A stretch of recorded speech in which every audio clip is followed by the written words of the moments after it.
Hello everybody, my name is Dan and this is my 2016 Ram Rebel. I picked this truck up a couple of months ago from a dealership called Palmer Dodge, who I work with very closely from time to time. I actually traded in my other 2016 Ram for this truck, which was a two-wheel drive base model, or the WT, the work truck. I bought it with around 20,000 miles, maybe a little bit less than that on the clock.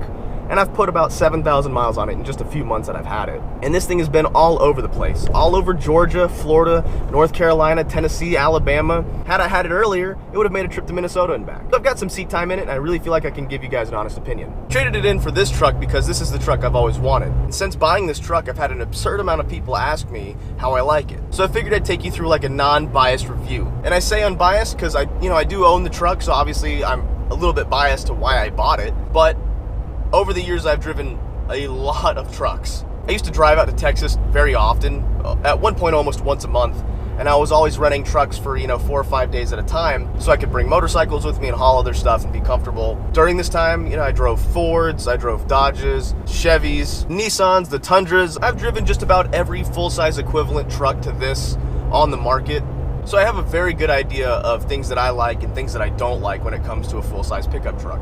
And when I say full-size, I mean the 1500 equivalent. But I'm gonna do my best to cover a couple of subjects. I'm gonna go over some features, not all of them, but the ones that I really enjoy, why I think this truck is a better fit for me personally, and who I think this truck is really for. Just to start out with a couple of features that I really like outlet adapter, heated seats, heated steering wheel, trailer brake, subwoofer, folding seats, flat panels, off-road tires, phone holder, premium seat, red trimming, steel bumpers, skid plates, folding mirrors, sliding rear window, floor mats, and that's just to name a few. The main reason that I bought this truck was for the air ride suspension. Now, a lot of the other trucks have this option, especially all the Dodges. I think most of the Ram trucks now come with the air ride suspension as an option. That's because I load motorcycles in and out of the back pretty often. And I really like that feature because I can lower the suspension. It makes it a lot easier for me. Not to mention that if you're loading a trailer that's sitting a little bit too low for your truck, you can air out the suspension and then back up to it. It makes it super convenient. That is if you don't have a big enough drop hitch. And the air ride can go way up or way down, depending what your needs are. For off-road, you just put it into off-road mode.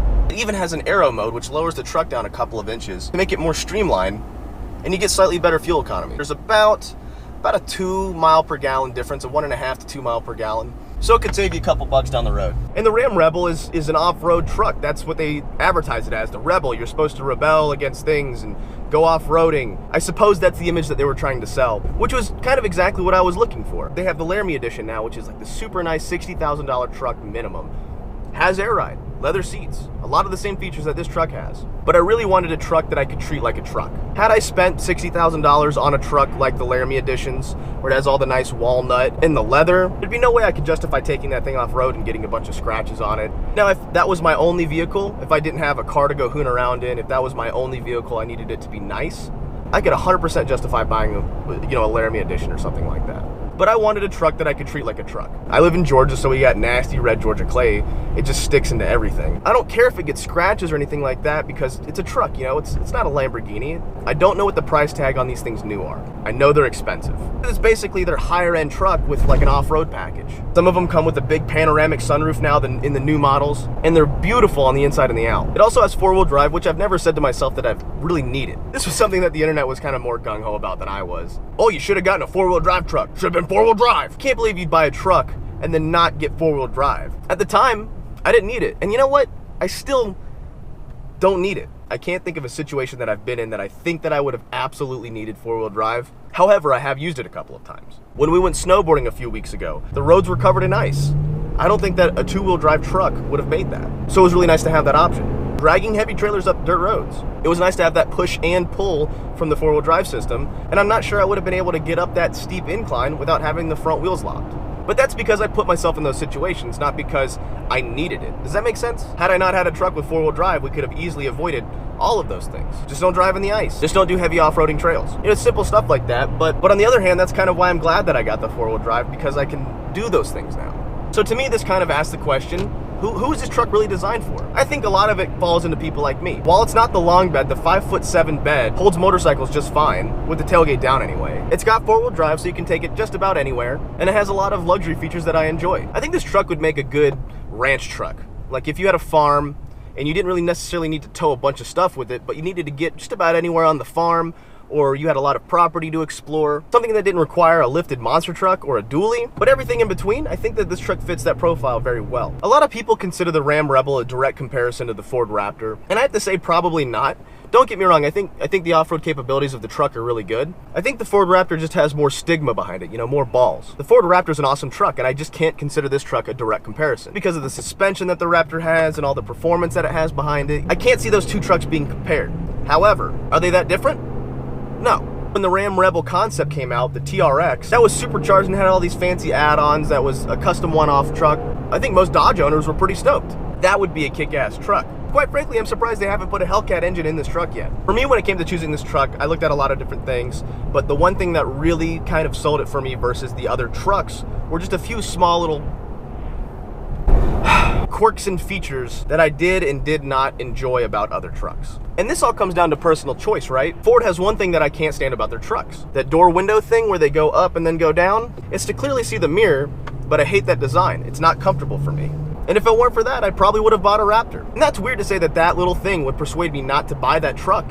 But it's true. It doesn't fit me properly. The next runner-up was the 1500s. Like a Z71 1500, I really enjoy that truck, but I'm just not comfortable in it. The seat sits too weird, the steering wheel's too big, and the seats aren't comfortable for me. And that's one thing I have to give Dodge credit for, is that their seats are always pretty comfortable. Next time you're around a Dodge Charger, for instance, look at how thick that driver's seat is. And they're soft and comfortable to sit in. Then you go look at like Chevy seats, and they're made out of paper mache and aluminum.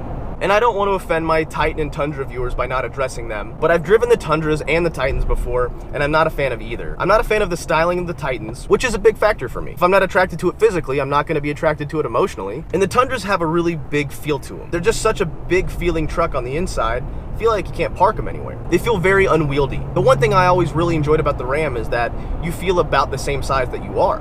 Being 5'8", the seating position is perfect for me in this truck. I'm very comfortable, and that 5.7 liter V8 that they put in these trucks is pretty bulletproof. Transmission, however, Dodge has always kind of had weird transmission issues in these trucks. This truck has the 8-speed automatic transmission, which I believe will get me somewhere close to 100,000 miles before it frags. Dodge stuff, am I right? But the truth is that I knew what my expectations were. I wanted a nice, comfortable truck that I could treat like a truck for 100,000 miles.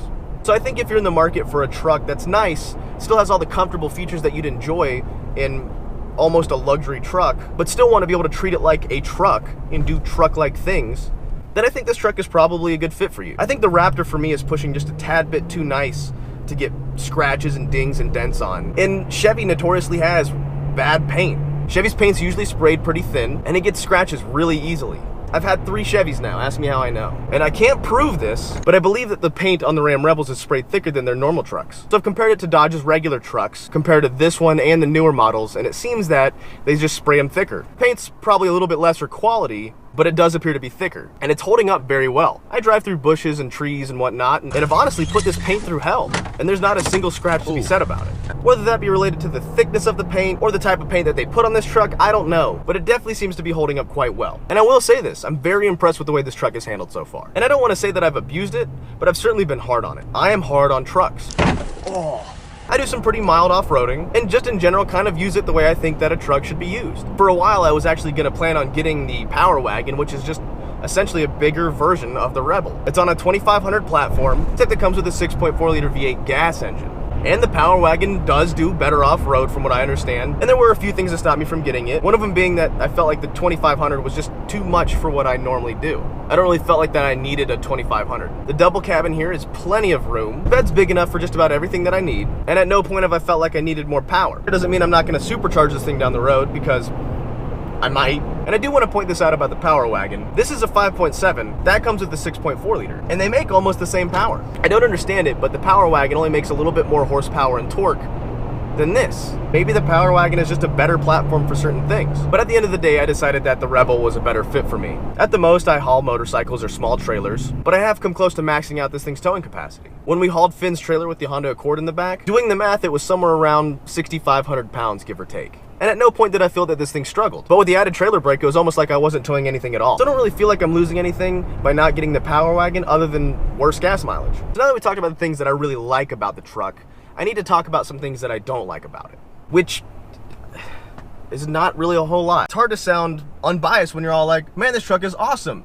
and there's very little negatives. But here I go. This is gonna sound weird, but there's no over-the-head sunglass holder, which I really enjoyed in most of my vehicles. I don't know why people are doing away with that. Chevrolet doesn't have them in a lot of their cars now, and I kind of liked having a dedicated place to keep my sunglasses. There's this little weird spot above the radio that I use sometimes, but they kind of just flop all over the place, and sometimes they fall out and get scratched.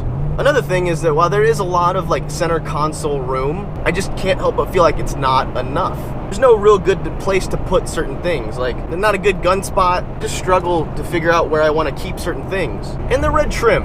I seem to change my opinions about the red trim on the daily. One day I look at it and I'm like absolutely in love with it. Then the next day I see it and I'm like, I don't know how I feel about that. May it be the fact that it's a different color red than the rest of the truck, or that it's just kind of too much red, but I'm pretty flip-floppity about it. And then there's the air ride suspension. While I absolutely love it, I have my concerns. The first thing I don't really like about it is how long it takes to air up or air out.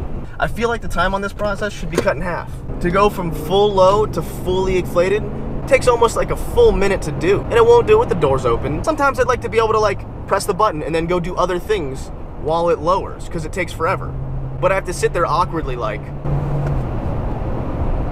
I always hear these horror stories about people going off-road and them ripping and breaking and them not being super strong and rigid, but I have yet to hear anything about that happening with the Rebels. But if I had to bet, in a couple years, these airbags will probably need to be rebuilt. And then there's storage issues. I don't know if you guys can tell, but sometimes I treat my truck much like a locker room. I've got clothes, I've got weapons, I've got stuff for my dog, ratchet straps, I've got a bunch of stuff that I keep in here that I need on the go, and there doesn't feel like there's a whole lot of place to kind of just keep stuff out of the way. But really, other than that, I think that covers everything that I don't like about the truck, which I know isn't much. While I feel like I've put a good bit of stress on this truck, at the same time, every time I do, it's always impressed me how well it takes it. And I genuinely feel like this truck will last me a good while. But if I supercharge it and put a full exhaust on it, and I'm not telling you to buy one, but if you do buy one, make sure you hit up Palmer Dodge and see my buddy Zach there. I work with him pretty closely and he's a good guy. He'll hook you up. You know, there's not anything that I've really thrown at this truck and felt like I needed more. But here's what I will tell you. I love this truck. I'm 100% happy with my purchase. I would definitely recommend it for people who are looking to do the same type of stuff that I do. And I really look forward to continuing to mod the truck and do cool stuff with it, which you guys will follow along with. And I know that it's only gonna get better. So yeah, I hope you enjoyed my review. I know this is kind of different than my usual videos, but if you are new to the channel, make sure you hit that little bell icon, because otherwise YouTube doesn't want people to see my videos, because they hate me. Thanks, guys.